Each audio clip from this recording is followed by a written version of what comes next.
வாழ்க்கையில முதல் புத்தக கண்காட்சியை பார்த்தபோது எனக்கு 30வது வயதில் தான் நான் முதல் புத்தக கண்காட்சியை பார்த்திருப்பேன்.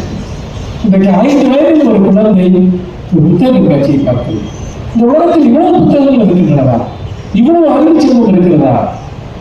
நாளைக்கு அந்த குழந்தை திரும்பவும் அந்த புத்தக கண்காட்சிக்கு வரும். அதுக்கு அடுத்த வருடம் வரும். அது ஒரு நாள் எழுத்தாளராக மாறும், சிந்தனையாளராக மாறும்.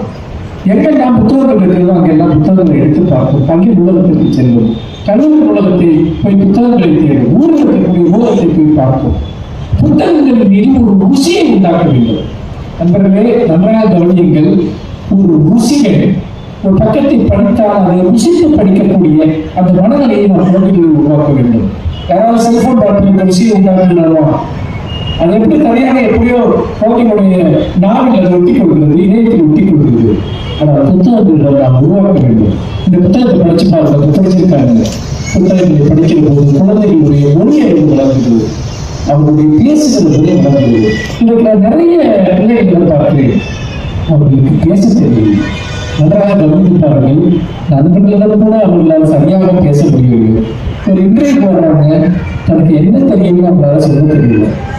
பேச்சு மேடையிலே பேசுவது கிடையாது. வாழ்க்கை ஒவ்வொரு கட்டத்திலும் எனக்கு எது வேண்டும், எது வேண்டாம், எனக்கு விருப்பமில்லை, எதை விருப்பமில்லை, இதையெல்லாம் சொல்வதற்கு தனக்குரியதை ஒரு டிமாண்ட் பண்ணி வாங்குறதுக்கு கூட ஒரு மொழி ஆற்றல், ஒரு மொழி அறிவு. அப்படி ஒரு மொழி அறிவை குழந்தைகளுக்கு கொடுப்பதற்கு இந்த வாசிப்பு பழக்கத்தை நாம் உருவாக்க வேண்டும். அதற்கு முதலில் புத்தகங்களை காட்ட வேண்டும், படிப்பதற்கு இந்த புத்தகங்களை அவர்கள் பார்க்க வேண்டும், அந்த புத்தகங்களை அவர்கள் ருசிக்க வேண்டும். அப்படி ருசிக்கிற போது அவர்களுக்குள்ளாக ஒரு தனி உலகம் உருவாகும். அப்படி படித்து படித்து படித்து உருவானதுதான் என்னுடைய உலகம். அப்படி படித்து படித்து உருவானதுதான் என்னுடைய மொழி. அப்படி படித்து படித்து உருவானதுதான் என்னுடைய எண்ணங்கள். இதற்கெல்லாம் எந்த குறிப்பும் இல்லாமல் உங்களுடன் பேசிக் கொண்டிருக்கிறேன். என் சொற்கள் எங்கிருந்து வருகின்றன? அவை நான் படித்த புத்தகங்களில் இருந்து வருகின்றன.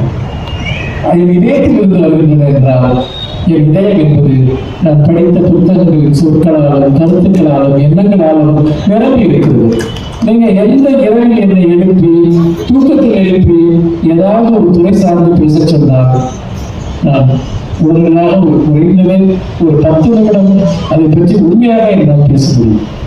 காரணம் என்னவென்றால் நான் படித்த புத்தகங்கள் என்னுடன் இருக்கின்றன. நான் படித்த ஆசிரியர்கள் எப்போதும் என்னுடன் இருக்கிறார்கள். அவர்கள் என்னை வழிநடத்துகிறார்கள், என்னை அழைத்துச் செல்கிறார்கள்.